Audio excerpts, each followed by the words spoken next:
I want to thank you all for coming out tonight to hear one of the first of 4 sessions to discuss the rewriting, the redesign of our freshman curriculum. I want to say to you that the work that's being done is in alignment with the district's strategic plan. As you can see from our mission, it states that we will provide a dynamic, supportive learning environment that cultivates knowledge, skills, and character, and strives for equity and excellence for all of our students. Our vision is that we will become an ever-empowering model of equity and excellence that will enable all students to achieve to their full potential. And so the work that you're going to hear tonight is about the district's work towards hitting that goal. I do want to say that we do recognize that many of you come here tonight with some assumption of what you believe is really happening. We ask that you please keep an open mind tonight and listen to the presentation, and then ask any questions that you may have. Making the presentation tonight will be twofold. The first portion of the presentation, approximately 45 minutes, will be Associate Superintendent Greg Johnson and the Director of Teaching and Learning, Dr. Lord Forenza. They will share with you some background data, moving forward, and what we are proposing to happen and put into implementation 2 years out. About 45 minutes after that, exactly about 45 minutes, we will open up the questions. The questions will be approximately 45 minutes because we do want to be respectful of your time. As I indicated, this is the first of 4 meetings. We will have one at Brooks, one at Roosevelt, and one at Percy Julian. We will provide for you tonight our fact sheet, our Q&A, and the questions that we hear tonight we're going to capture, so we can also add those to our FAQ. And this presentation is being recorded. We ask that all questions be asked in a respectful manner so that everything can be heard. We do ask also that you hold your questions until after the presentation so that you can hear the entire presentation. Without further ado, I'm going to turn it over to Gregory Johnson, Associate Superintendent, and Dr. Lord Forenza, Director of Teaching and Learning.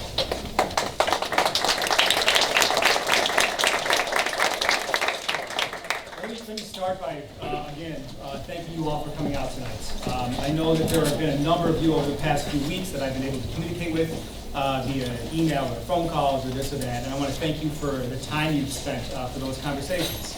I also know that in the room tonight we have a lot of different opinions. We have a lot of different thoughts about the work that we've announced and how that kind of sits with you and your students moving forward.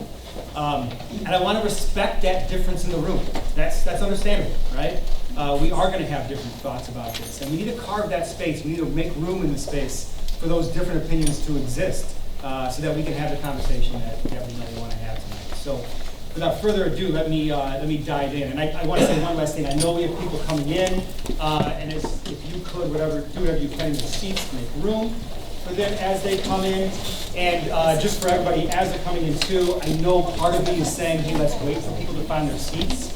But out of respect for your time, I want to make sure that we're efficient with you all on a Wednesday night. So, Rome. Are you all good? You ready to go? Let's go. All right.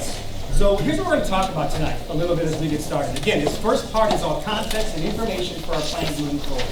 There are 4 things that I want to draw your attention to that you will see pop up throughout the presentation. First, we want to give some background, just so we're all talking common language, about what our current system is as far as freshman curriculum and how that plays out for our students. Just kind of the current reality of the school district as far as freshmen are concerned relative to this freshman curriculum. Second, we want to talk about how that speaks to the need for a systemic challenge. It speaks for a challenge that's in front of us that doesn't necessarily have to do with those things that we typically think about in school systems. I'm not talking about professional development, teaching, assessment. We're talking about something that is bigger than that, about the structure of a school system, which is why we feel we need to take this step. We then want to talk about equity and excellence through access. This is something that we have gone to again and again as we've thought about where we're going here. And I want to highlight here that we have this idea, and it's totally accurate. You're going to see it in our data, that Oak Park traditionally, historically, and currently is an incredibly high-performing, excellent school system across the board, and has had that history. But we also know that Oak Park has had these histories of specific gaps, and we're going to be talking about those a little bit. We have some achievement disparities that we like to talk about, that we are best to talk about as opportunity gaps for our students. But we also want to hold on to this idea that if we really want to be a truly excellent school system, we can't keep thinking about those two notions as distinct from one another. Equity and excellence can't be seen as, well, let's do this as an equitable initiative, and let's hold on to this thing as excellent, as if they're separate. We have an opportunity in front of us, as we have always had in Oak Park, to really fulfill what we really are as a community. An excellent community that is equitable in the exact same breath. We have that in front of us. We have the capacity to go that route. We need to make those steps, and that's why we're here. The last step here is about preparing for change. We do know that this work is going to take time to move and get us forward with where we need to go as a school system. And so when this part of the presentation comes up, and a little bit of that earlier one, Dr. Fiorenza is going to come up and talk a little bit about what we're doing to help us move forward over the next 2 years. Okay? So those are the four main topics that we're going to be touching base on tonight. All right, I want to throw this out there. This is from some communication that I think a lot of you have seen before, and I want to draw your attention to both parts of this slide. First, what you've seen before in the center. This is what we are talking about. Let's make sure before we take our next steps that we're talking about the same thing. We are talking about beginning in the 2021-22 school year. Freshmen will no longer be separated in class levels of college preparatory and the more demanding honors class. All right, those are two separate paths through freshman year, and we're talking about making those one path through freshman year. Instead, they will have the chance to earn honors credit, we'll talk more about that later tonight, with one rigorous curriculum, high-level rigorous curriculum. But I want you to really focus on the right-hand side. I've got a lot of questions about this. First of all, which divisions are we talking about for this? English, history, science, and world languages. Some of those divisions, this exact thing is already happening. It's already in place in some of these divisions right now today with our current system. I also want to say, well, what about math? Well, we know that math in a lot of ways is the most tracked discipline that we have in the school system. And we know that we need to tackle revisions to that curriculum to help make sure that the experience of all our kids are high quality. But we're taking a slightly different approach with math. We'll talk about that a little bit more tonight too. And finally, I want to be very clear about that last question. There's been some questions about that, and I just for the sake of absolute clarity here, we are talking about 9th grade. There's some of the slides you're going to see later on that talks about grades 10, 11, and 12. But what we're talking about as far as this combined rigorous curriculum is 9th grade. That's what we're talking about. Okay? Again, I'll hit those points again as we go on. All right, so let me move forward. Let's talk about our current system. Okay? Let's talk about our current system. How are our freshman class generally divided? You're going to see that these are approximate percentages here on the screen. And that is because I'm talking generally across divisions. Okay? So in one division, it could be slightly different than another division and so on, based off of our support structure and enrollment trends.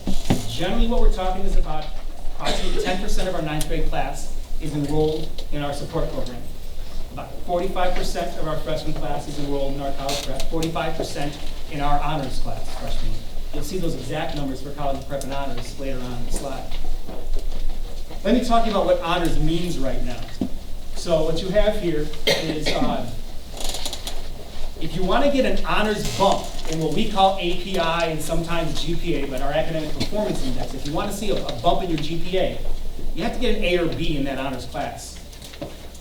It appears on your college transcript regardless of your grade as an honors class, because that's the class in which you were enrolled. It exists in all core disciplines, in English, math, science, history, and world languages right now. We do have honors classes in a few of our electives, but that's it's really a different approach in those electives than we have in these classes. And earn honors options in a model science sequence. That's currently, if you're familiar with that, models of physics, models of chemistry, and models of biology is a 3-year sequence in science that runs parallel to our current biology and honors biology class. And on the right here, I want to talk about how students get into these percentages. How are students actually enrolled? And we've shifted this a little bit. I am going to talk about this a little bit later tonight as well. But parents and students, they select their courses. There's conversations with our counselors. We do get recommendations, particularly in the later years. But You do see that we rely on PSAT score. This is the October assessment. That is kind of the freshman entrance examination. We're giving that to parents right now to help aid their decision making about which course is right for their kids. We do get some information about previous academic history from our feeder districts, specifically from what we have through the point in this process, which in '97 is the first trimester. And we do rely, of course, on parent and student preference in conjunction with our own decision-making in the school district and consultation. So this is a process that allows certainly an element of choice to influence how students roll out their freshman year. So what effect does this have on how our populations are moving into these different honors and college prep sections that we have? And I want you to take a look at this, and I want to focus on two main points on this slide. First of all, you see that there's a significant,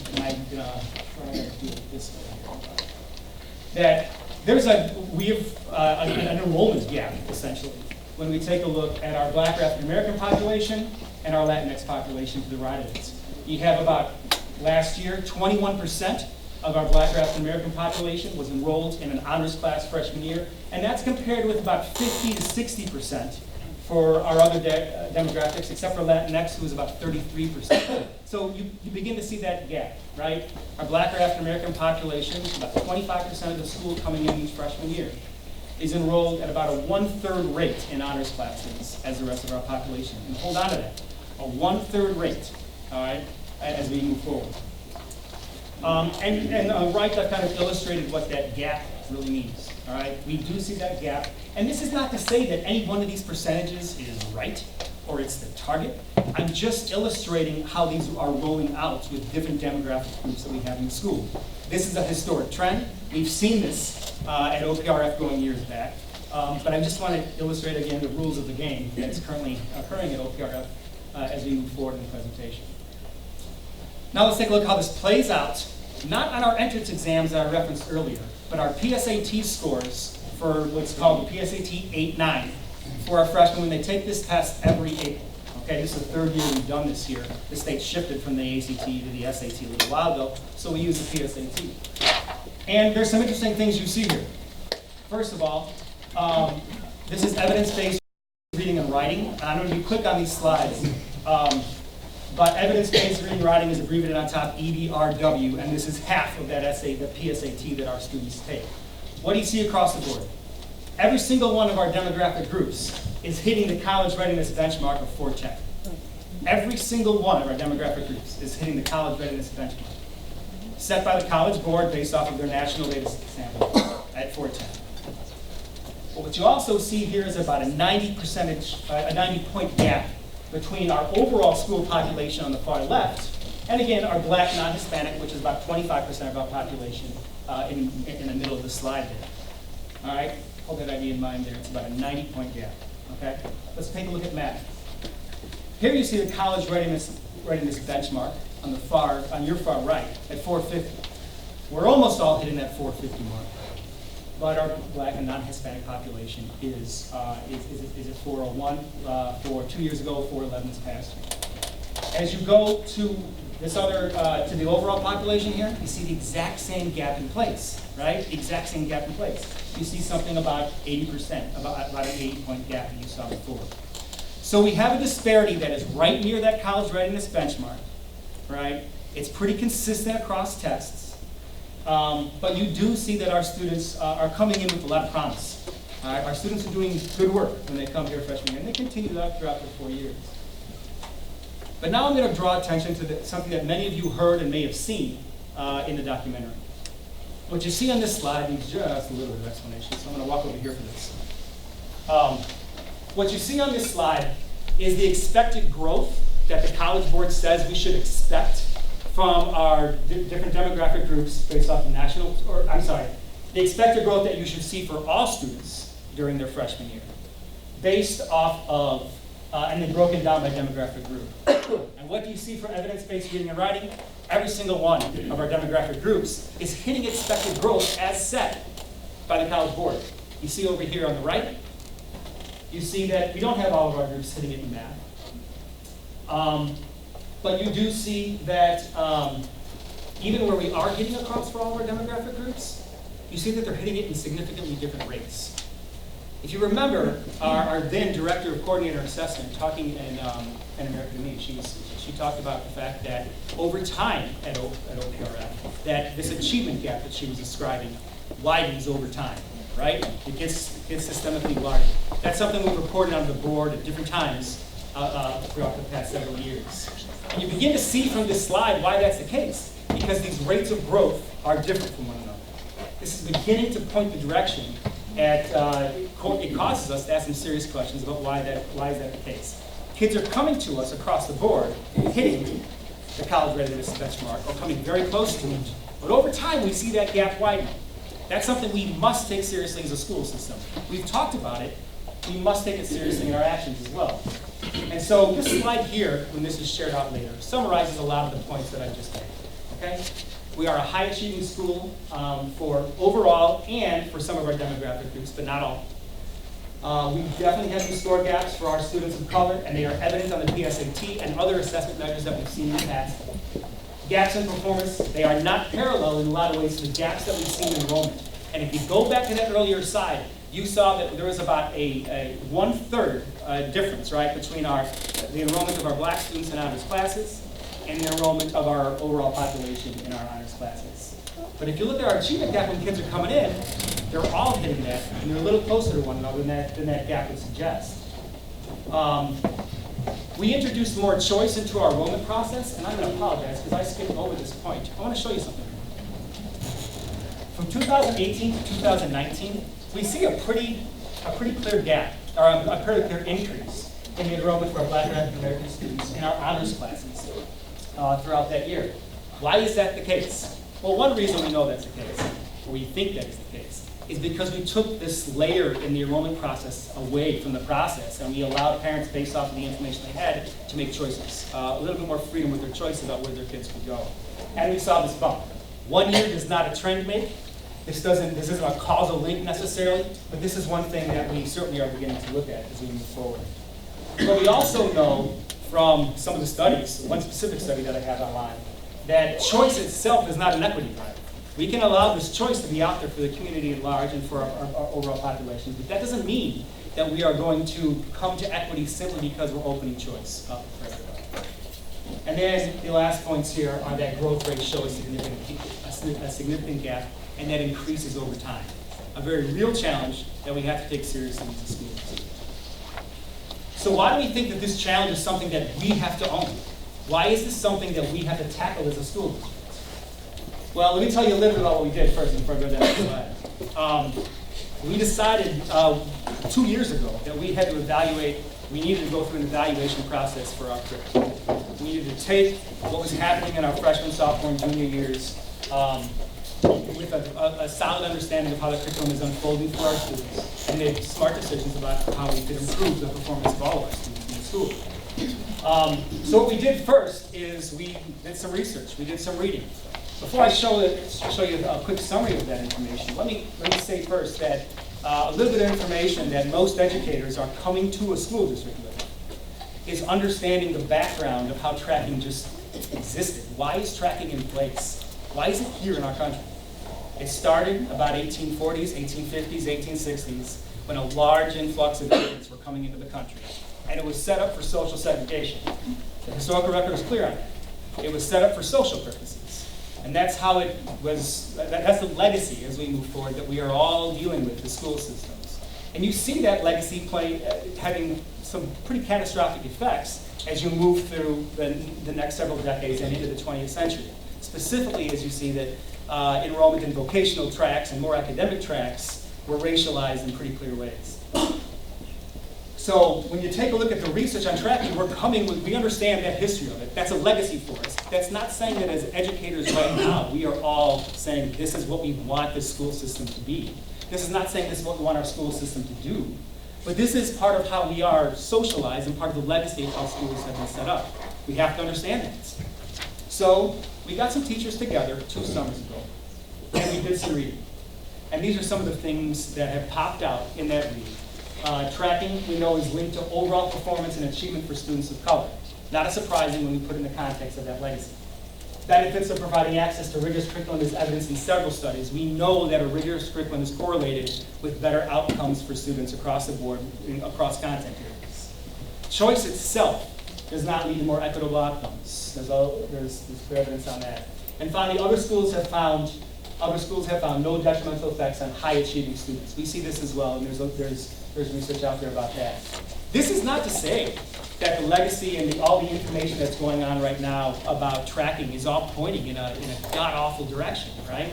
With the advent of advanced placement courses in schools, there's no doubt that we've done a lot with that here at OPRF to help accelerate our students into higher levels of learning and get them ready for a post-secondary career. If we do anything here with our plan that we've talked about that's going to jeopardize that for our students, we're making a definite mistake. We know we're making a mistake if we do something that's going to jeopardize this. But again, we take these twin responsibilities seriously. Equity and excellence are something that we have to tighten together and move forward as a school. So what did we do to systemically study our experience freshman year? This is the slide that I think caused some confusion perhaps when I shared it with the Board of Education previously. Also a slide when folks saw it elsewhere. This suggests in some ways that the overall master plan is to get away with advanced placement classes, is to get away with honors classes across the board. That's not the intent. At all, that's not the intent. We don't anticipate a single advanced placement class disappearing. We don't anticipate a single point of access to an honors class, to an honors experience, seen on a transcript, validated on a transcript, seen in how we calculate things. We don't see that going away for any of our students. What we're talking about is opening up access to something that already exists to a wider population of our schools. And so through 9th grade, it began last school year, we began our evaluation, developed our plans, and moved on forward. You also see that this year we're beginning an evaluation of our 10th grade. This is for the purpose of evaluating our curriculum. All right? This isn't going to foreshadow or say that we are detracking these other levels, but we're going to move forward with our curriculum evaluation for sure. So what did we do when we were taking a look at our curriculum evaluation? What data did we study internally to help us understand how students were performing? Let's take a look over here on the left of the screen. First thing we did was we took a look at some of our hard data. We compiled all this information together. Course enrollment trends, some of which you've seen. Course progression analysis, how are kids moving from this class to this class. Our grade distributions, our SAT achievement analysis, some of which you've seen. And then over on the right, we took a look at the stuff of our curriculum, right? Our teachers came forward and they gave this day-old presentation about their curriculum maps and their syllabus and assignments and grading practices and so on, so we could understand all of that before we move forward. Then we also set up student focus groups. We asked them a variety of questions about how they were experiencing freshman curriculum. And each division set that up, and we had 2 different focus groups per division. Okay? We took that information, and we came up with some teacher conclusions. If you took a look, paid attention to the board presentation from late August, you will see a lot of these conclusions are highlighted. All right? And I'm not going to read all of these to you, but these are some of the outcomes that our teacher teams and our division heads kind of found through their analysis. Some positive things and some things we know we really need to focus on. All right? Including, of course, the information we talked about before with our enrollment patterns over time. All right? I want to draw attention most importantly to this slide, to the top left. This is one of the conclusions as well. What we find every year, and there's a few kids who move from an honors course in one year to a college prep course the following year. But more so, we see this trend where about 10 to 20% of our students are saying, you know what, after spending some time in a college prep class, I want a more rigorous experience. And so they move on and they ask for that more rigorous experience moving forward. So that's about 10 to 20% as kids move from sophomore to junior year and so on. All right? Let's see if there's anything else I here really want to hit. I have talked about the 80% already, so I think we're good there. All right. So when I was thinking about this presentation, I was thinking about the information that our teachers worked on last year, and I was trying to find a way to kind of represent the combining factors, particularly the enrollment trends we have, the grades our students are achieving, and how that benefits students, and specifically how this plays out in externally validated standardized assessments. after talking with a bunch of people. I thought this would be a good way to do that. So I want to illustrate this slide. There's a little bit of information on this slide I want to highlight. But most importantly, I'm going to use this slide is to just give a quick primer into what the next slide is going to show. So what this is the distribution of scores on the evidence-based reading and writing on the PSAT for the spring semester last year for our freshmen, for students who enrolled in our honors English class, and of course who also took this. And so you can see how this goes. There were 359 students enrolled in honors English last year. And the score range that you see here, it's actually about 280 to 720. But we have an outlier here, so in order to make that clear, it's, really the data kind of begins its arc at about 380 to 720. What you see here is about a 340-point spread on the PSAT. It's a significant spread. This amounts to, like I said earlier, about 45% of our school population. If you've done some research or you know a little bit about gifted practices and how giftedness is designated, that really is designated at about a 3 to 5 percentage point clip as far as an overall randomized population is concerned.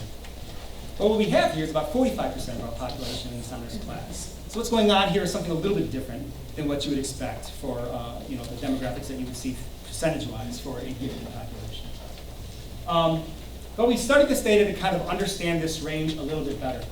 And so to look at just standard distributions for this data range, you know that we're talking about 68% of our students in any randomized distribution is going to fall within the center fat part of the curve.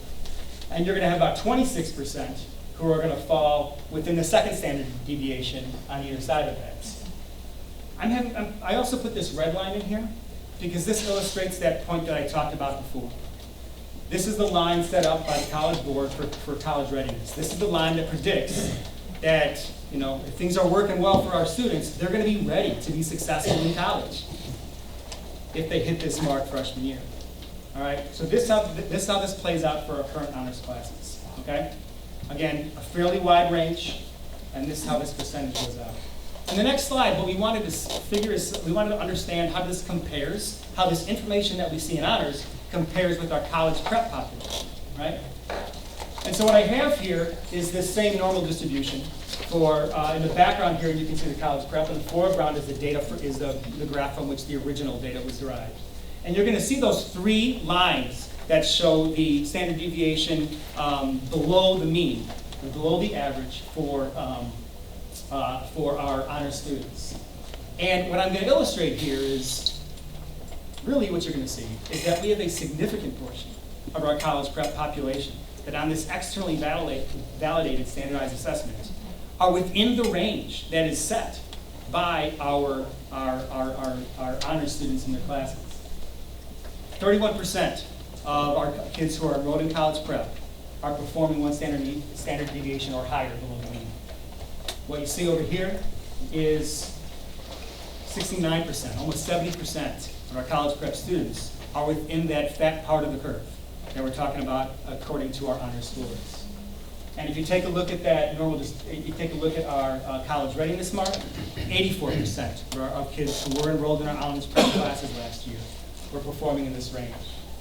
Could you explain that some more? What are the different, the really lavender, is that the? Okay, sure. I just can't understand, there's too much stuff on there. I do like a busy slide. So, what you see here first, just look at the dark blue, lavender, whatever color you like. This is the exact same graph you saw on the previous slide. Okay. The darkest area here, which don't go to the middle. Only goes up to 20 go to here. 30? Okay, go right here. Okay. This graph here, that's the same one from the previous slide.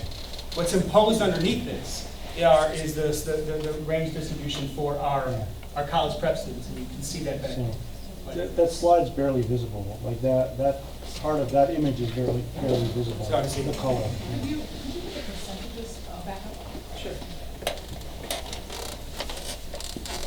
So we could make the actual visual more darker or more clear, but I think what really needs to be conveyed, what is trying to be conveyed, is that 84% of the students sitting in the college prep class can meet the honors requirement as set forth by College Board. That's the point.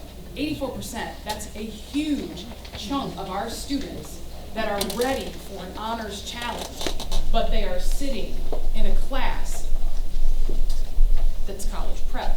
And the previous, 410 on ESA just is one a moment, miserable just one score. moment. The previous, Maybe the minimum. What I'd like to do is, just one moment. let's avoid some of the derogatory comments. I'm sorry, I didn't even hear you, but what I really wanted to say was in the slide prior to that, you saw that the students sitting in college prep report themselves that that class is not challenging them. So if you could just hold on for just a second, because probably if you're like me, you're thinking to yourself, well, why don't they just take the honors class then? That would solve the problem, we wouldn't have to do all of this. So if you just hold on, we're gonna kind of explain a little bit more so you can see that. But 84% is a large part of our population. I'm kind of summarizing this too in the top right, top left, excuse me, right? We have about 70% of our college prep students who are falling within that range that is set by the performance of our students in our honors classes. Right? This is just simply to illustrate that we have students, like I said, in college prep who can perform at this level according to these assessments that we have. And so I want to illustrate too how this intersects with the enrollment data and the grade data and how this plays out for kids and why this is a systemic issue for us. First, we do have a wide range of scores within our honors classes. Second, a significant majority of our college prep students fall within this range like we just said, except those students, they are much more likely to be students of color, according to the information that we saw before. They don't receive the same level of rigor because they're not in this honors class. They don't receive a GPA boost on their A's or B's, which affects their college viability after they leave high school. And they don't receive an honors designation on their transcripts, which is another indication for the same thing as the bullet above. That's how these things intersect. Kids are coming in, testing, ready to go for these things. And the way we're doing our enrollment process and the way things work as we're structuring freshman year is playing out in a way that just intuitively we think, look, this is gonna play out differently for different populations moving forward. But we also know, according to our own data, that as kids move forward throughout high school, that achievement disparity widens. This is the reason for why, right? This is the reason for why. And so we know moving forward that we have to make this change. And I'm going to turn this over to Dr. Fiorenzo here for a second. And we're going to kind of go back and forth on the last few slides. So I think you've seen this slide. I'm not going to repeat it. In 2020, 2021 and 2022, freshmen will no longer be separated into college prep and honors, but instead they will have one class that they take that is highly rigorous, highly challenging, with the potential for earned honors credit. Oh, louder? Yes.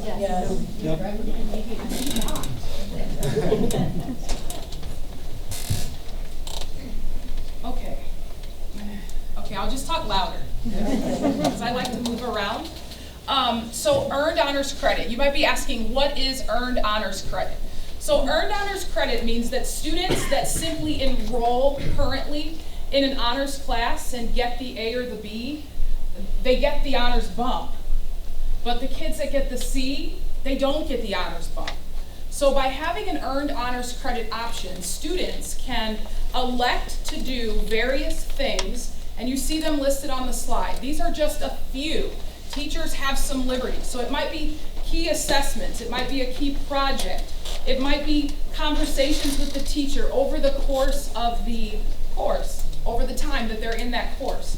And if they meet the standards, exceed the standards, they get the honors credit at the end of the course. That's how earned honors credit is working now. So you see feedback, students meeting the criteria, projects, tests, labs. In our science classes, they are using certain competencies and a portfolio system. And students are keeping a portfolio of their work to exemplify where they feel like they have exceeded the standard. And they have a conversation with the teacher about it. And there's a determination between the teacher and the student about those 5 competencies and whether or not they meet and exceed them. And if so, they get the earned honors credit in that semester. And then the second semester, the process starts again, where they have the 5 competencies. And now the rigor is up a little bit because it's second semester. So we're going to step up the depth, what we're asking kids to know, do, and show us. And they're going to go through the same thing. Portfolio, show the examples, have conversation with the teacher, pull things in and out so that at the end of the semester they have the best representation of here's how I've exceeded the standard. And the teacher will have that conversation and they get the earned honors credit on their transcript.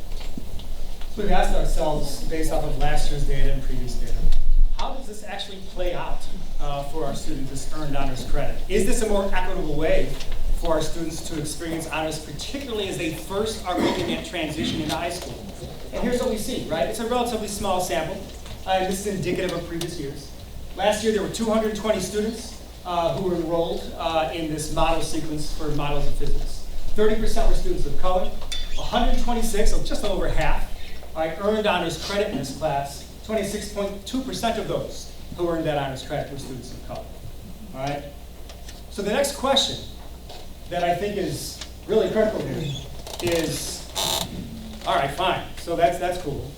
But are our students really achieving at a rigorous level in that? Are they able to be competitive as they move forward throughout high school? And here's the data that we've had. We found after 2 years of the model sequence, there were a number of students who said, you know what I want to do? I think I want to go into this field, specifically life science. And as a result, I want to take AP biology during my junior year instead of taking models of biology. Well, first, we used to have a prerequisite for AP biology that was having taken that biology class first. So we said, okay, well, if you're coming to the model sequence, you're not going to have that prerequisite. Let's enroll you, and let's track that data and see what we find out. Okay? We've done this for 2 years. Here's what we've seen. In the model sequence, last school year, 2018, that's in the blue. The average score on the 5-point AP exam for students out of that sequence was a 3.79. For students who were in the traditional honors sequence, it was a 4.0. Take a look at the model sequence this past year, the average score was 3.56. And for our honors sequence, it was 3.4.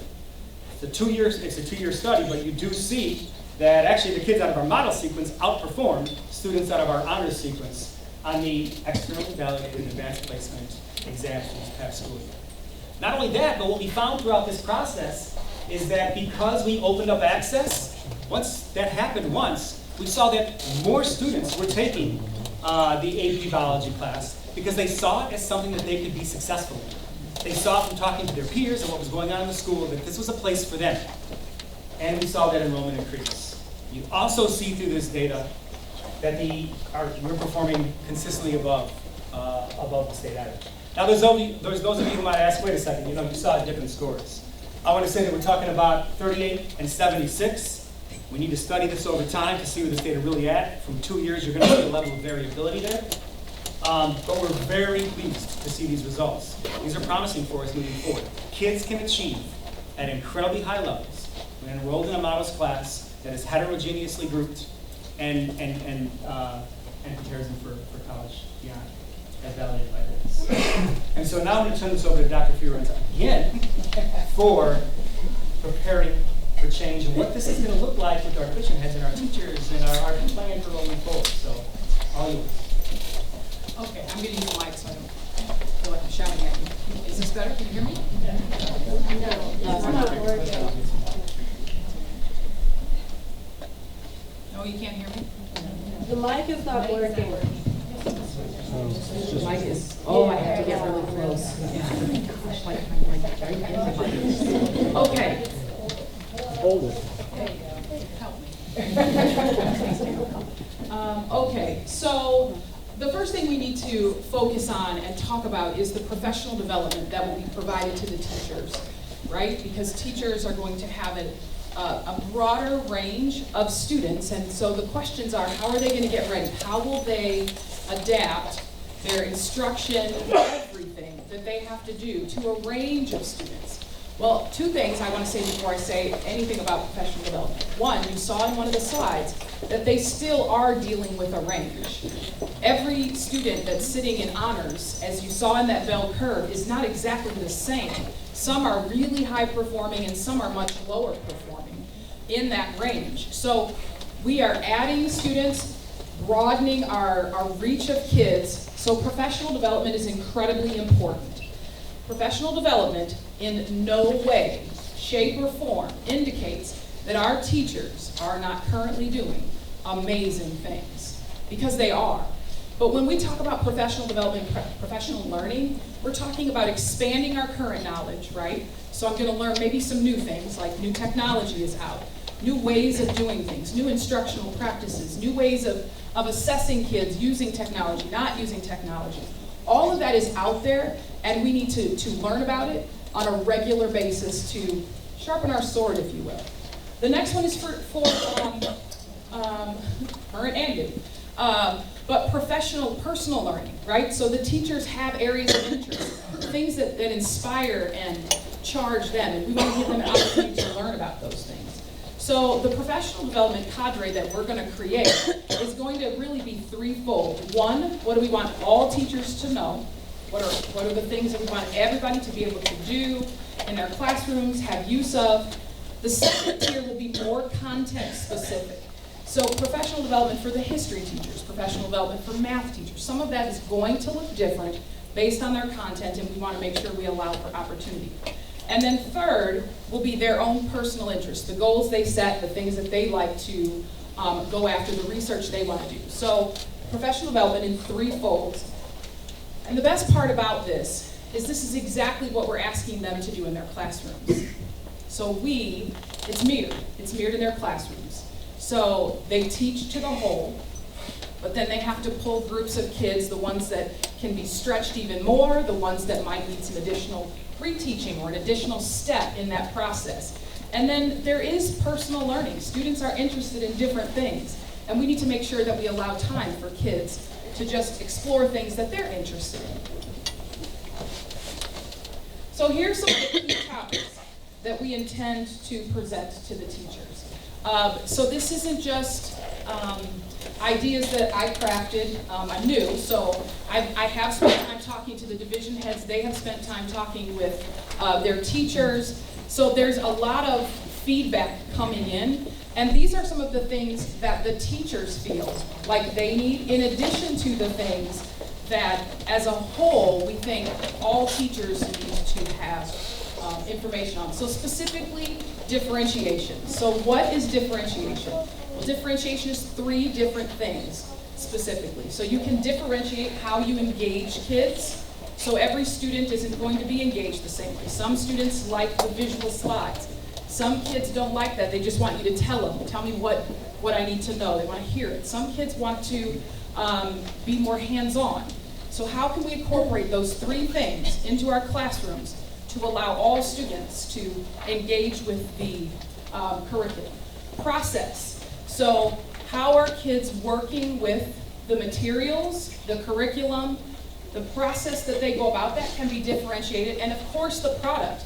How I show you that I know what I know can be different. Some students like to write. Some students would want to create a model. Some students do better on a multiple choice test. So there's ways that you can get at students' knowledge and offer them opportunities to be different. So we will talk about that. We will talk about lots of evidence-based practices, such as scaffolding. So that's just like a scaffold. It's going up the ladder, step by step. Some kids need a little bit more step by step. Some kids, ready to go. You hand it to them and they can figure it out on their own. Other kids need that scaffolding, but when scaffold, they can thrive and achieve at the same levels. What supports might be necessary in these classrooms? So we will provide PD on how to enrich, right? So the students that need to be stretched, that understand the material, that have grasped it and can demonstrate it, well, we need to move them to something more enriching. Not more work, so to speak, but something that's deeper, something that asks them to apply, to pull together more than just the current knowledge, but maybe prior knowledge, maybe expanding and exploring on that. So we'll be touching on that. Some kids may just need to be retaught a topic, right? I mean, how many of us have had somebody, you need to tell me how to do that again. I need you to repeat that so that I can really learn. So that's what we're talking about. We're talking about relevant, culturally relevant curriculum. That is really important that kids see themselves in the curriculum, see it mirrored, be inspired by their own identity. And then finally, assessments. How are we assessing kids? And so formative and summative are teacher words. Formative means ongoing along the way. So little check-ins, so to speak. How do I know you're getting it? So that I don't wait till you take the test and realize, oh shoot, we've done this for 2 weeks and you didn't get it. So now we have to go all the way back. So the check-in would be like, right after I give an assignment, I might be walking around, like checking in. I might ask for a quick write. I might ask for a mini quiz, 3 questions after class, turn it in, so I can gauge whether or not you're understanding. And then finally, the summative is the unit test that we're all familiar with. Aren't you already doing all this in the classroom? All of it? Yeah. Yeah? Thank you. So here's the thing, that professional development is tiered out. It's a tiered system of learning. So it's just like with the students, there is tier 1 for all teachers, all students. It can be academic, learning, social, emotional. There are lots of things that can fall under what we need all teachers to be adept at doing. Then the professional learning that's specific to their content, and then their professional interests, the research that they want to explore themselves. So how does this impact your student? So we want learning opportunities targeted to students' readiness. So classrooms are going to provide more of this. So it is not to say that these things are not happening in pockets and spaces and places, but we're going to get better at it. We're going to do it better. It's going to be deeper. It's going to include more kids. Opportunities for student reflection, goal setting, and conversation about strengths and areas of growth. So this is a really big one, because when you start talking about a room full of kids, 28, that might have pockets of difference, higher learners, somebody said today, runners, joggers, and walkers. So you may have that in a classroom, and I may think, how, as a parent, how are you going to get to all those kids? Well, this is how we're going to get to all those kids. Kids are going to own their own learning experiences. Kids are going to have an opportunity to have conversation with the teacher about where they're at. What are they struggling with? What do they understand? Kids have to kind of own this. And so through conversation, teachers inspire, motivate, give them tasks, work with them on the tasks that they want to do to ensure that their learning is stretched and is expanding, and then supports are in place as they need to. Excuse me. And So then again, you're telling me that my 14-year-old has to own the responsibility of deciding? No questions at the end, but hold questions. Questions now? After they finish the presentation. so I understand that this may be a new concept here for you, but I came from a I mean that respectfully. I came from a middle school, and this was done with middle school kids. So it's not their sole responsibility to learn. What I'm saying is, when there's an assignment and kids go off to do it, I as the teacher will group some kids and sit down with them who are of like ability in that specific skill set. And I may have a conversation and say, okay, so talk to me about what you struggled with in your writing. Talk to me about what went well. What do you want to work on in this piece? And we have this conversation where I get the student to go in with me, to trust me, to have a relationship, to take a risk. So that's what I'm talking about right here. Not that kids are left to their own and we don't need a teacher. We very much need a teacher, incredibly. However, we also want the student to have some voice and to have some opportunity to reflect on their own learning, to reflect on what they're good at and what they want to see get better in their next paper. It's very much like the portfolio model, where I put in there what I think reflects me as a learner, and I can periodically go through it and take out what I think doesn't apply and put back in what I think does. So all of that is about student reflection, goal setting, and conversation. And then finally, as I said, they're personal areas, which is called personalized learning. And students, they get to pick some areas that they're interested in exploring. And the teacher is able to weave in strategies, skills, content, but they can explore areas of interest. Again, making it a richer experience for our students.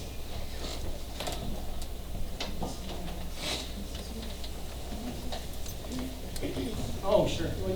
Yeah, I can talk about it, sure. So one thing we have to do is we have to make sure that we're always kind of modeling the learning that we need to be doing as an organization with all the initiatives and things that we have moving forward.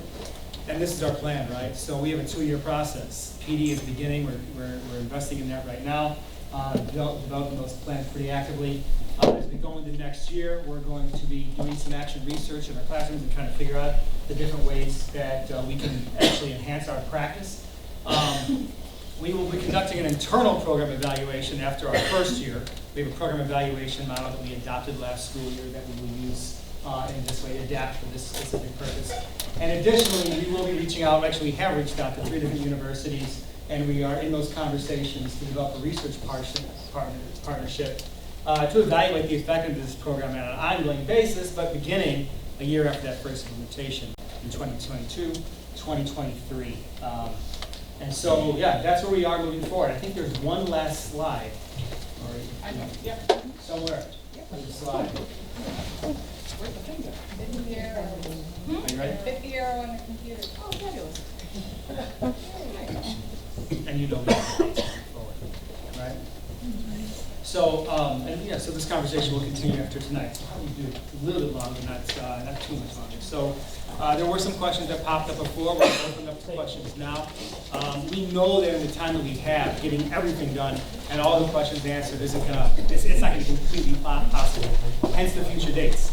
Hence, you can contact us, right? We'll be happy to talk with you over the phone or via email, whatever works. So with that said, we'll just field questions as we see them. And as I first open it up, I saw your hand first, sir. So I'll start with you, and then we'll roll back. Okay, so great. It's great to see that you're, well, first a quick comment about the structure here. I think probably if you dedicate more time to question and answer, you might get a little more feedback in future sessions. But I think it's great that you're expanding the curriculum to that point, right? So you have, I really didn't understand why you would have 2 curriculums to begin with, but I think it's great that you're providing a more rigorous curriculum to the full, broader audience, right? And I don't really care about honors credits or honors name or anything like that in the name of the class. What I do care is that my kids achieve their full potential, right? So I want challenge, right? And Julian has been really disappointed in that category. And I'm kind of very concerned that the same thing's gonna happen here, right? So my biggest concern is, and you put a lot of slides up there, we discussed here how, you don't wanna, there are some kids who move at a more accelerated pace than other kids, just naturally, right? They're on any given bell curve, right? And I saw you got 10% support, 45% this, 40, but where's the 10% at the top right corner, right? You know what I mean? Like, so how do I know? And I don't know, particularly the classes that you have up there. World languages would probably be maybe the most obvious example, right? How can you not have that segregated so that those who are able to move at a faster pace are in a separate class? How can you, what guarantee or assurance can you give me that they will reach the full potential that they would have otherwise reached? Okay, I can say a few things there. Let me say just one thing really quick. I understand and I appreciate the context before the question. I just want to illustrate that we are here, of course, to talk about Oak Park reports, right? It is high school, and I want to avoid, right, we're not going to be responding to, and I don't want to get into, this school did doing well or that school. Well, they're connected, though. They're connected, so I have a follow-up question. I just want to be clear, what we can respond to, what we can interact with, Right. is the high school, right? And so, let me say one thing about that first. So, that really was, that slide is the purpose for us showing the information about, or that question is the purpose for us showing the information about models and AP biology, okay? And that's a college level course that juniors are taking when they're here. And they're achieving well above the state average on that, an average well above 3, which is going to be making them eligible for college credits. And I think that's great, but I think that what that slide says is that you're not very good at picking which students should take the more advanced class. Let the students take. I'm all for that. That's great, because they're engaged. The kid that picks it is engaged. So you should allow them to pick. Awesome point. Awesome. And you know what we need to do? We need to make sure that as kids move forward in their education, they are best situated based off of what we've given them up to that point to make the most rigorous choices that are best for them and their career as they leave high school.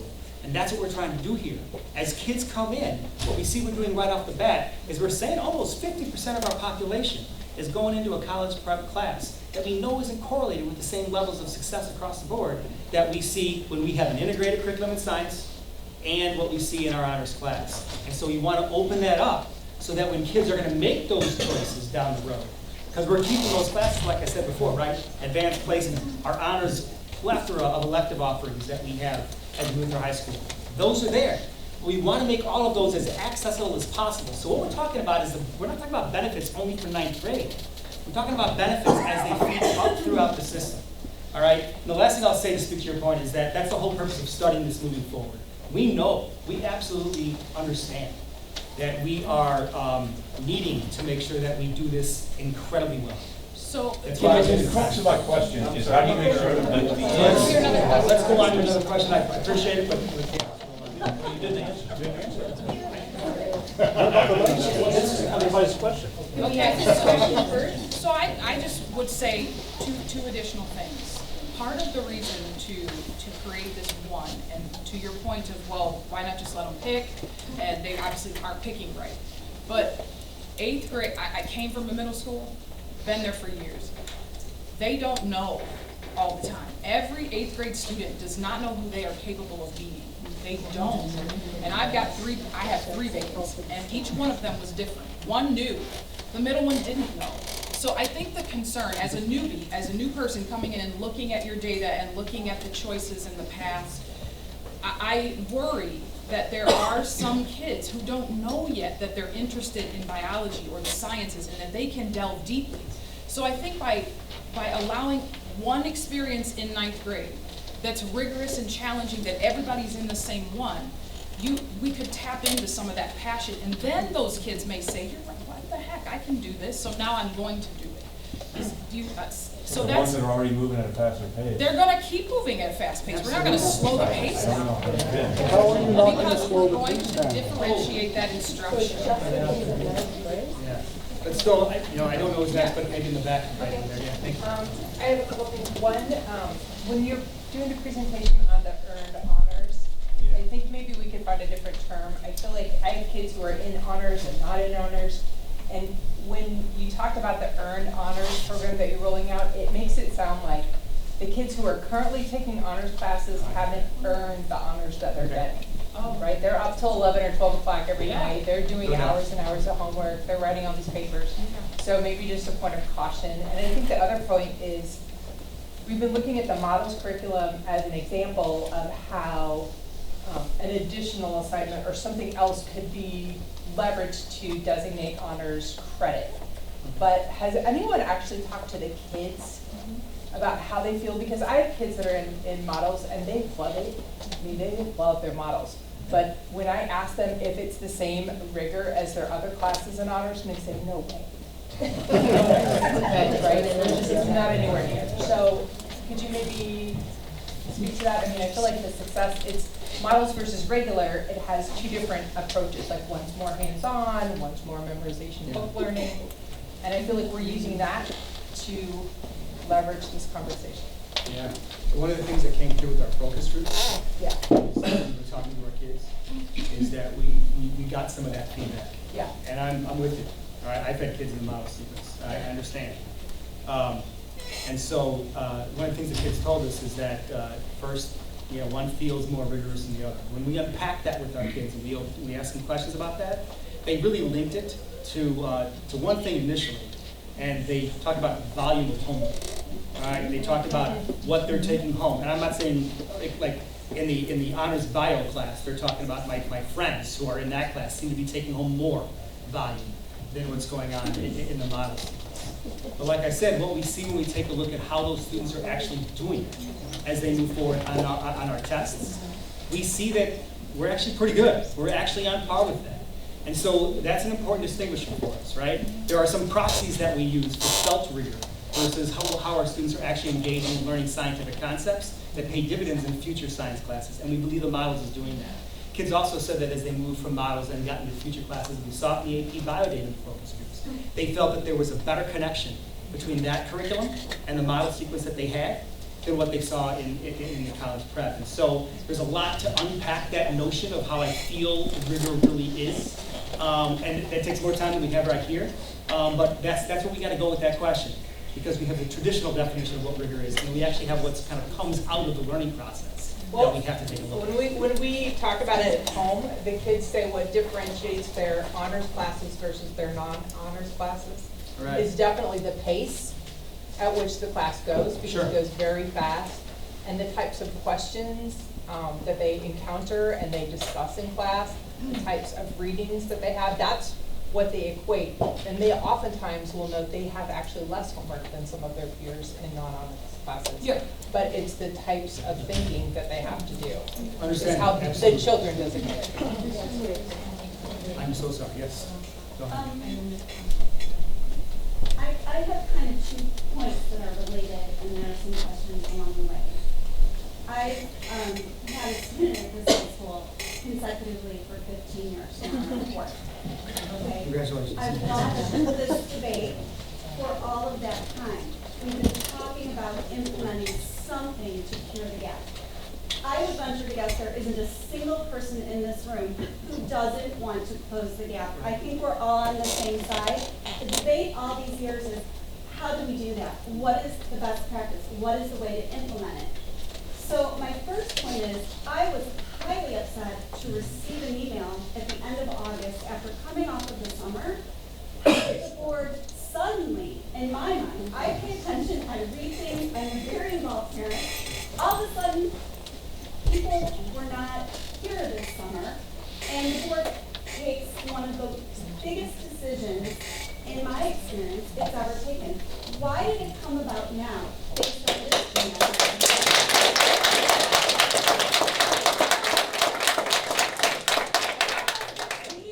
before? I mean, we've been having meetings, as I said, for 15 years talking about this. All of a sudden, I get an email saying, it's done, we're doing it, this is how it's being done. You have lost my confidence based on the lack of transparency in how this is implemented. So that is my first comment, and I'd like you to address that. I'm going to respond to that one. Back And in. why was the swimming pool took 2 years? That's right.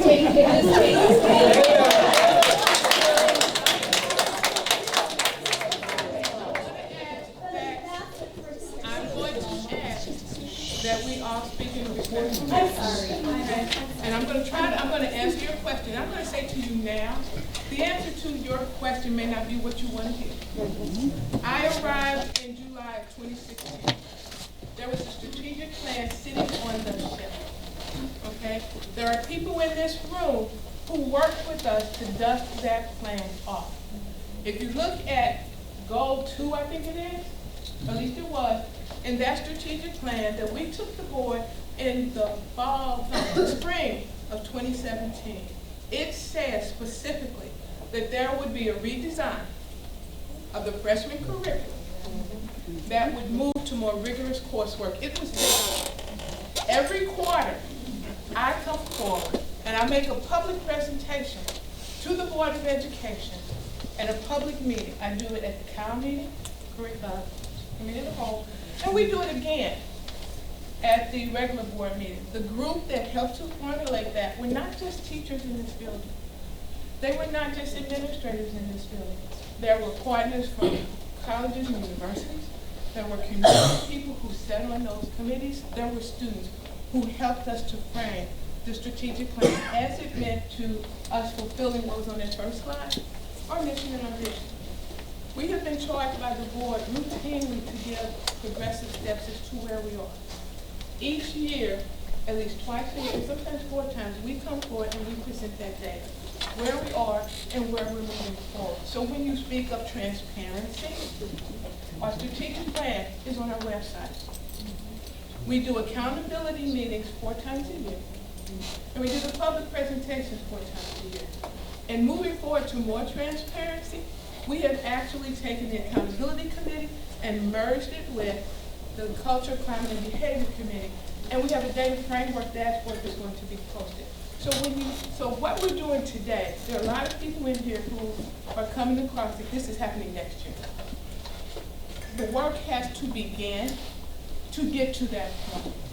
We have not said to anyone in this room that we have all the answers. We've talked about doing the research to get us there. And when you talk about transparency, we are bringing this out 2 years in advance. We didn't wait till the summer of 2022 to say, here it is, and it's happening. Why does the parents have input? That's what I don't understand. No. Let me Raise your stop. hand. Let me stop. Stop. We are adults, and we can behave the way we expect our children to behave, which is not calling out the So let me meeting. say this. I am the board's one employee. I am charged with the day-to-day operations of the district and to fulfill those. So I don't want anyone to think that this was a board decision. This is done, the board charges me to implement the strategic plan. That's what they charged us to do. So that's what is happening. This was not something that the board had to say this, but the board, we did a public presentation on this as well. What I would ask that you do is, anytime you want to have a conversation with me as to the process, and when you talk about feedback and getting some insights, that's what some of this is about tonight. Getting feedback from you. We've had a couple of other meetings, but our goal is to get some feedback. That is not to say, and I need to say this publicly, that is not to say that this is going to go away. This community has for years talked about what needs to happen for all of our children, not some of them. And so that's our goal in trying to do that. When we worked last year, and I know I'm taking a lot of time, I think I need to answer this question for everybody. When we did the racial equity policy, there are 12 components of that. And one of the key components is rigorous curriculum and instruction. One of the key components is highly qualified teachers who have a professional development. They need to get the job done. And the other is that the academic success of our children will not be predicated on the color of their skin or their religion. I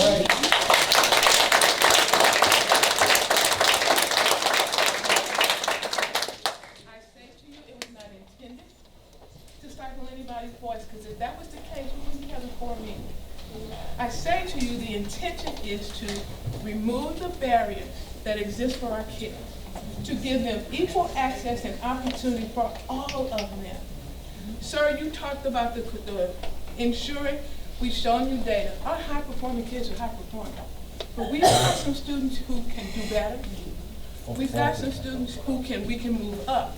So I don't want you to leave here with the impression tonight that because we are moving kids up, that we're bringing something down.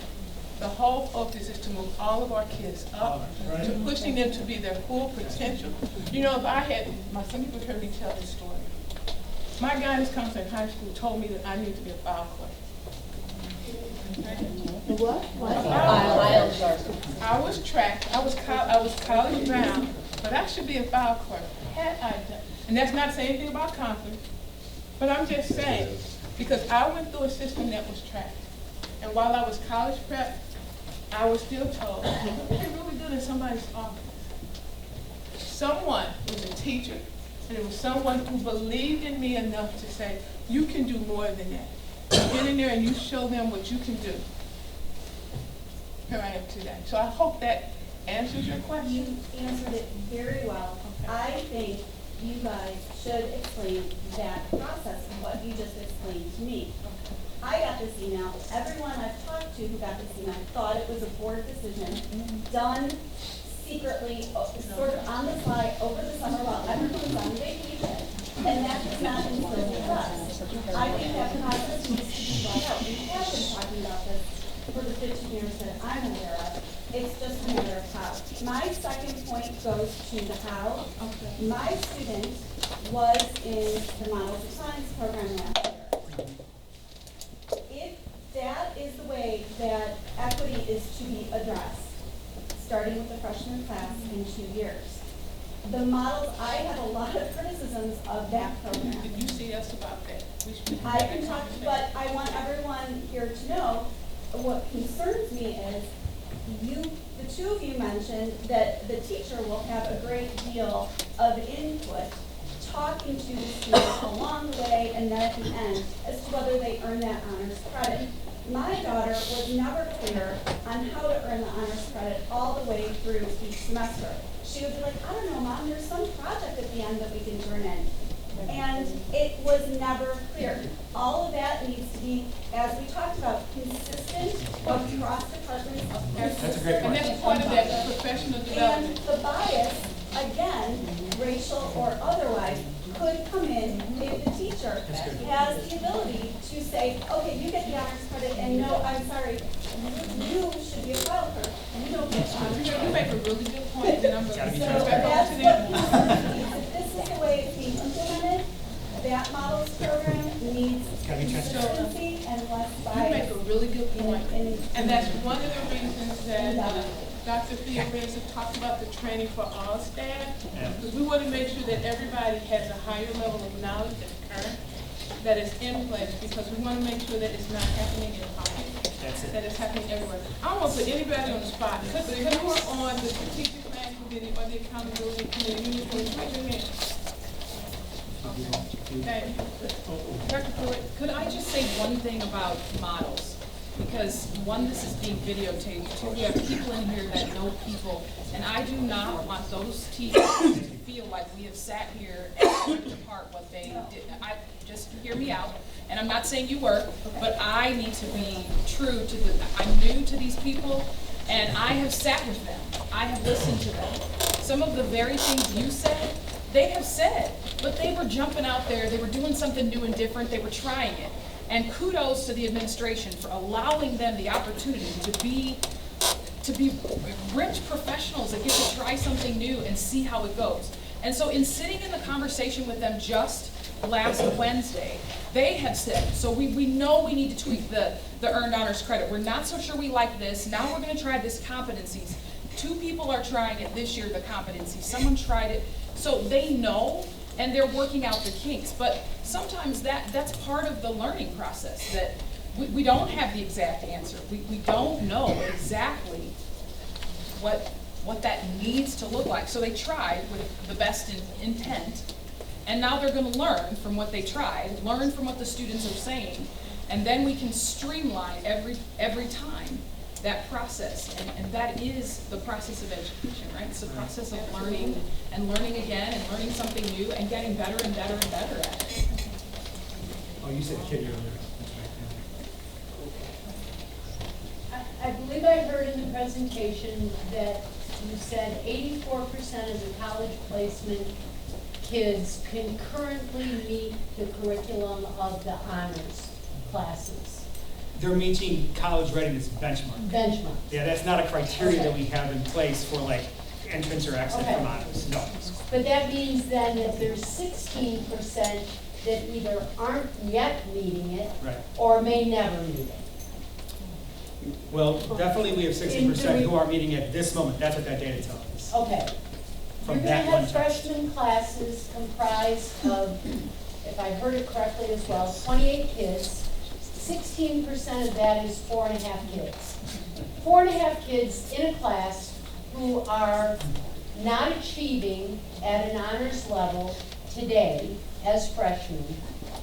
What is that going to do to a teacher's ability to work with the remaining kids in the class to keep them on track to successfully complete the class, whether it be English or history or whatever?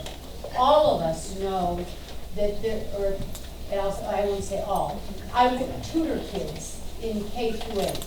I know that there are 8th graders in our community that cannot read at a 5th grade level. Those kids will come to OTRF right behind the 8 ball from the minute they walk through the door. How are they going to fit in and keep an honors class on track? Yeah, I have a few things to say to that, but I'm gonna be very quick. First, take a look at the April board meeting from this past April 2019. We presented a program evaluation for some of the program that we use specifically for reading and math support that's funded in large part through the ESSA grant, all right, Title I and Title II program. We have a rich and strong system of student supports for students who are reading below grade level, and we are incredibly successful. And one of the very first things I did when I was talking with folks in the school about this is I talked to the person who runs that program, organized it, and has been an amazing benefit for our school. And I said, we are going to maintain this program. we are going to maintain the support moving forward, with the purpose of getting students to transition from this support structure into other classes as they move through high school, as they accelerate their learning. So, what I'm saying is that not only do we have to maintain the support structures we have in place that are incredibly strong, but we also know, and this is one of two huge ideas that the division heads and teachers said as we really focused on moving forward. Two big concepts. Professional development's been talked about a lot. We've also talked about additional support systems that need to be in place. We know that right off the bat. We're staring that down. That is absolutely part of our development process moving forward. So, but that's all to say that supports are one thing. I don't want to minimize at all the very real truth, right? That great teaching doesn't come just because, hey, I want to be a great teacher. Great teaching is hard. Differentiation, we know, right? Being incredibly successful with differentiation is hard. So the last thing I wanted to say was, to an earlier point, aren't those things that you're already doing in the school when you were describing differentiation? Yep.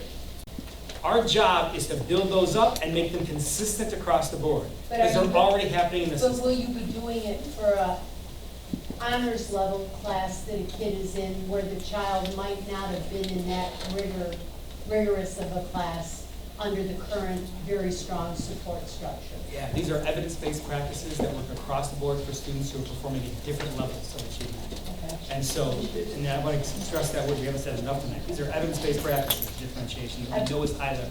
Okay, different scenarios but connected. Okay, can we?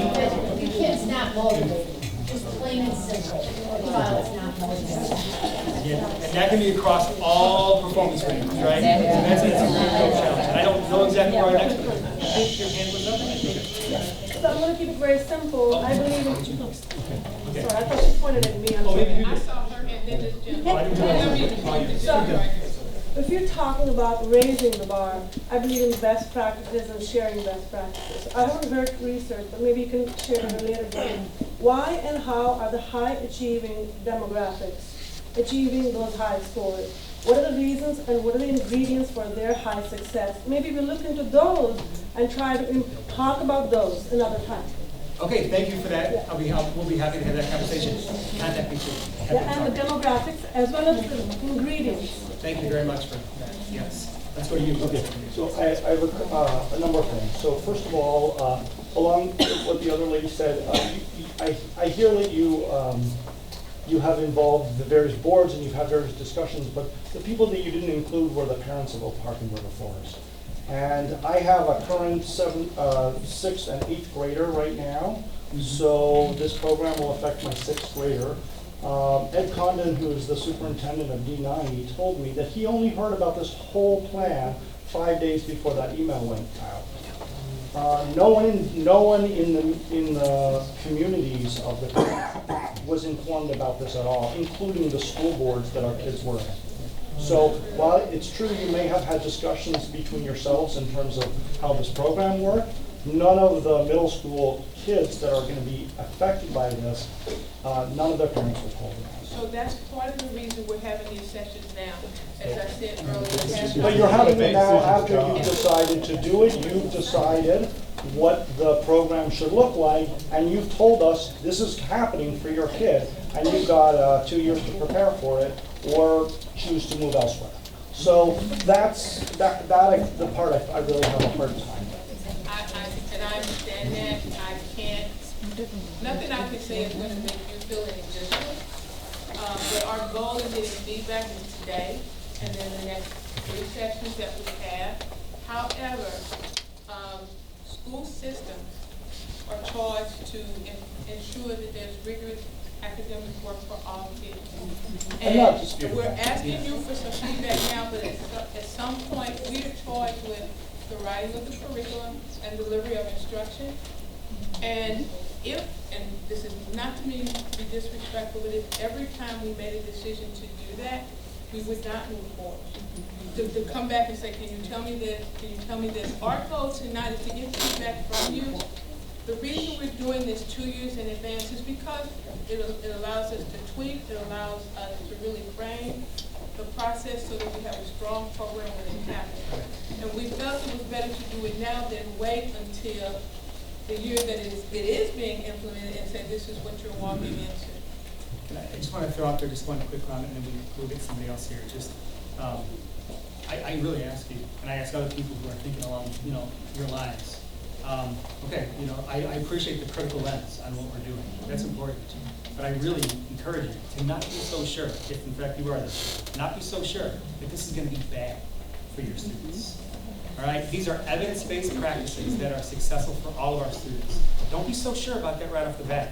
We're going to do this, and we're going to do this well, and it's going to benefit our students. So I want to be clear that we're taking the time to do this. We're going to study it throughout the implementation, and we will not jeopardize the education of all our students, while at the same time, we're raising the achievement and the access for a lot of the population. So with that said, let's get another question if I can. Green?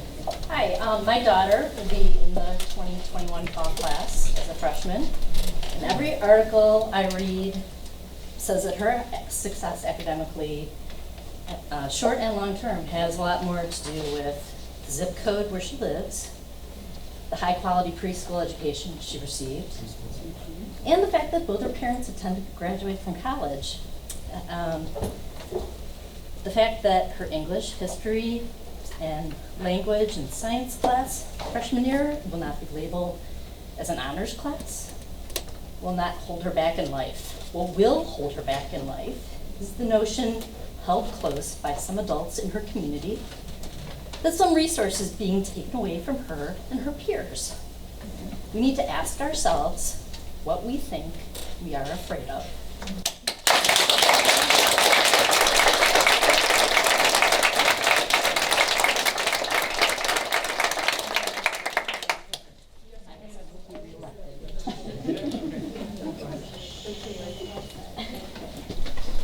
I just want to say thank you for doing this.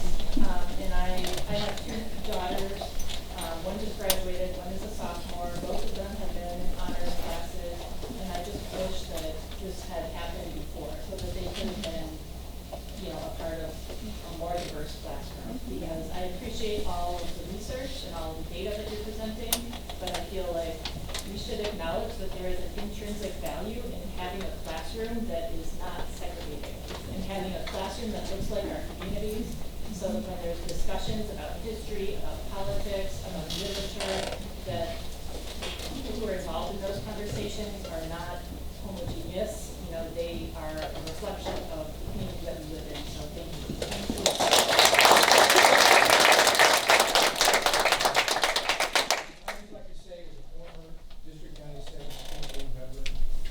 Conversation's been going on for over 10 years. I think it's long overdue we were doing this. And when we set the look to Evanston, for example, we implemented this 10 years ago. And the outcomes that they're showing in their classes, the scores have increased for every demographic. So it is long overdue that we do this, and thank you so much. This is just a first step. Thank you so much.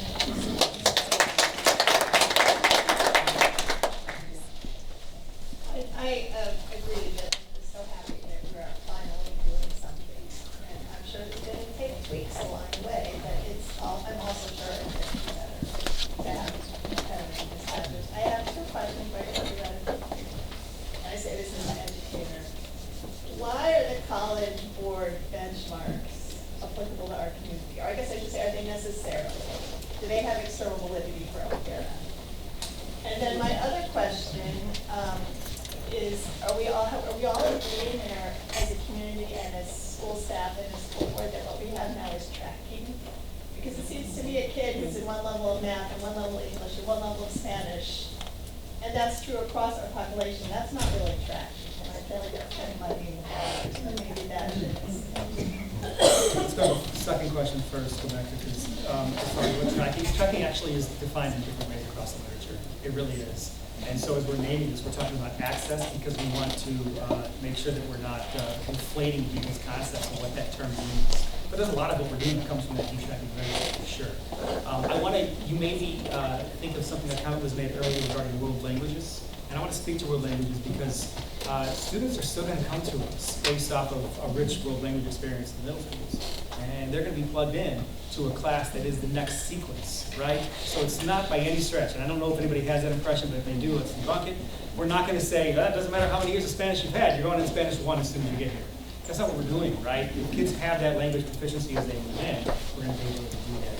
And as far as the national data set, you know, I don't know of any studies that have been done to validate this specific community and kind of analyze how that compares to the national college benchmark stats. It's kind of universally used in education as kind of as this national indicator. That's the best answer I can give you right now. We can see we can look more into it and be more precise with you, okay? Yes, sir. So, Yeah, going back to the first question that was asked, and just as an example. Sure.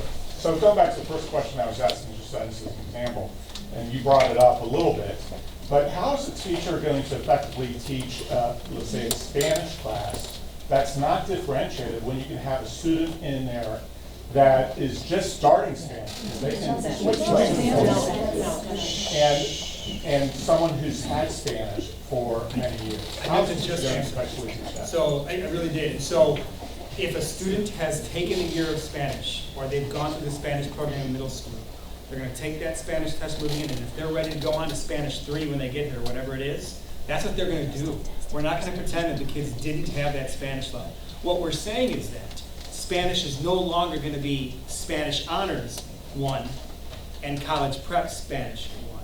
That's what we're saying. We're saying, does that make sense? Well, what about a child who places into a higher level? So the ninth graders can be in a class with 11th and 12th graders? That's what happens. Let's cut this down here for 1 second. What we're talking about of the combined language experience is that I was referencing that earlier. That's exactly what's happening right now. Everything you're talking about right now as far as languages is concerned, it's happening right now. If kids come to us and they want to take Italian, my son's in Japanese, all right? That's one class. There isn't an honors, there isn't a college prep. It's an entry-level language class. It's going to be the exact same case in Spanish. But what we are going to, right now what's also happening is because in 97 specifically, right, we have this, and in 90, we have a Spanish language program. Kids are coming here having already mastered at least that first year. We're moving them into year 2. We will not be stopping that. They are going to go into the second year because of how that curriculum is sequenced. We'll add that to the next presentation. Thank you, sir. This gentleman right here. Yes. Bob Hansen, class of 79. Much of the data is related to the honors of physics. In fact, your letter, that's exactly what you did. And I should point out that I wrote to Superintendent Johnson, and he was graciously responded. But let's quote from your letter. The district's data validates that these classes fully prepare students for high levels of learning. The AP test scores for students in model sequence are on par with their peers in AP level science classes. Yeah. We've been told that repeatedly that this is evidence-based data. So the data that you're quoting is in fact the models of science. Is it appropriate for the new freshman curriculum? It clearly is not on 4 levels. Number 1, the models of science is on science. We're applying it to everything else. Number 2, we have models of science where they have 2 separate classes. Now we're putting all the kids together in one class, and somehow this data is supposed to apply. Number 3, most importantly, you showed the data where you talked about the kids on the model of science do better. A few kids went on to the AP. That's called cherry picking. You can't look at a part of a group, you have to look at the whole group. And number 4, most importantly, it's called the primary outcome variable. The primary outcome variable of the models is the results of the models versus the honors class, not after all of them have taken the same AP class and then get similar results. It's absolutely meaningless. The statistical term is positive predictive value, or it's a correlation coefficient. I know that it has not appeared in any of the information you give, and I can tell you what the number is. It's 0.0.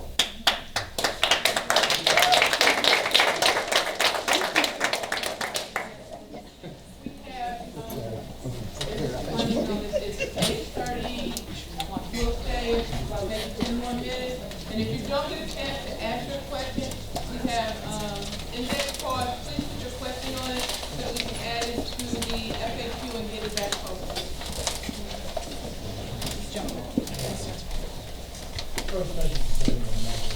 Can't hear you.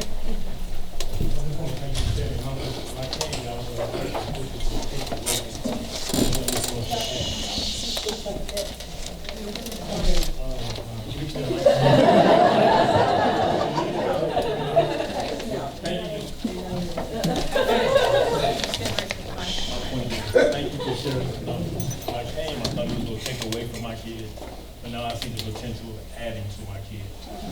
I'm hearing everybody talk, I hear everybody concerned, everybody parent, I get it, we love our kids more than anything on earth.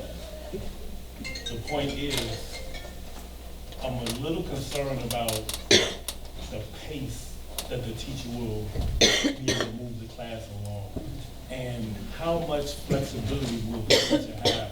Because from my understanding, I'm not an educator, but if they, at the beginning of the year, they have a curriculum they must complete. And my experience in public school, no matter what, we need to keep moving. And at that particular point, you kind of tend to lose students because they can't keep up. So adding this, even though I believe it's great, and we understand, and I understand numbers don't lie, and when you have statistics and you get a history of it 9 times out of 10, and if it's a positive result, you will have a positive ending.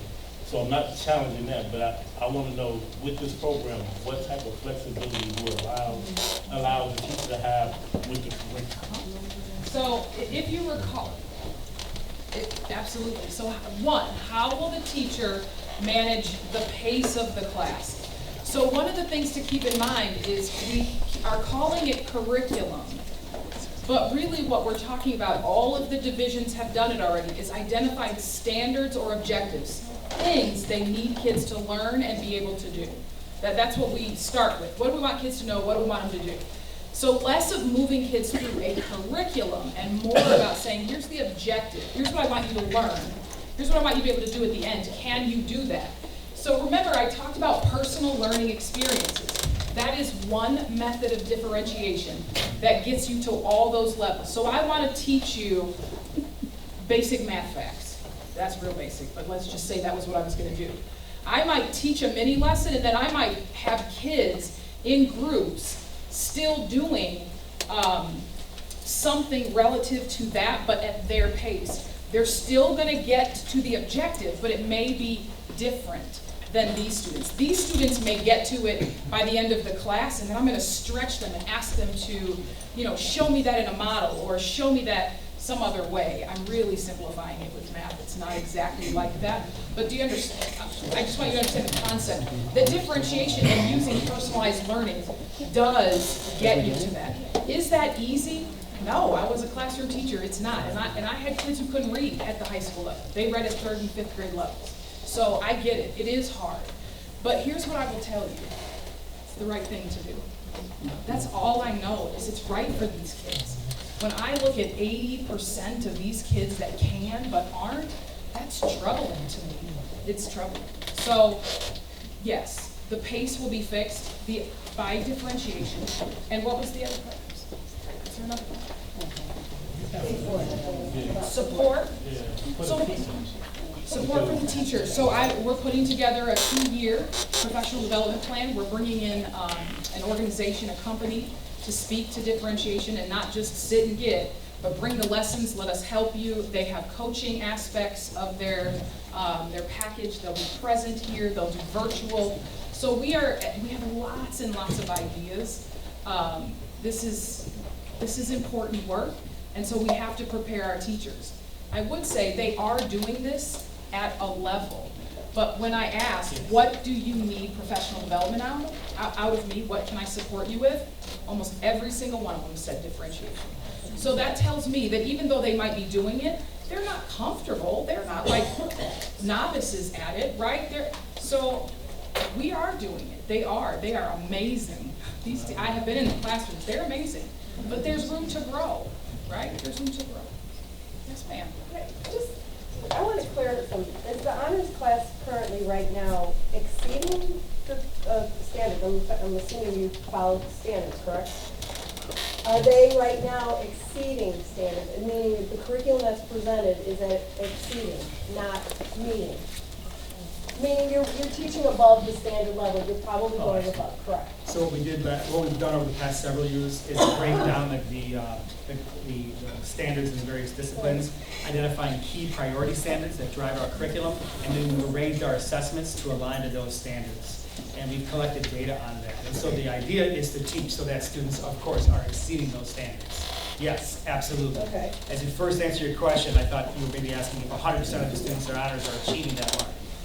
We don't have 100%, of course, but that's what we're But doing. that's where you're teaching to that level. Absolutely. No, So I absolutely. guess that makes me worry more because then, okay, I'm gonna stand up. Because then, in the future, is this class, the way you're presenting it, not going to go to that exceeding part, or is that part of how they achieve these extra honors course credits? I'm sorry, I don't understand. Okay, so I'm a teacher, I know. So I have a curriculum to teach, and it's the standards, right?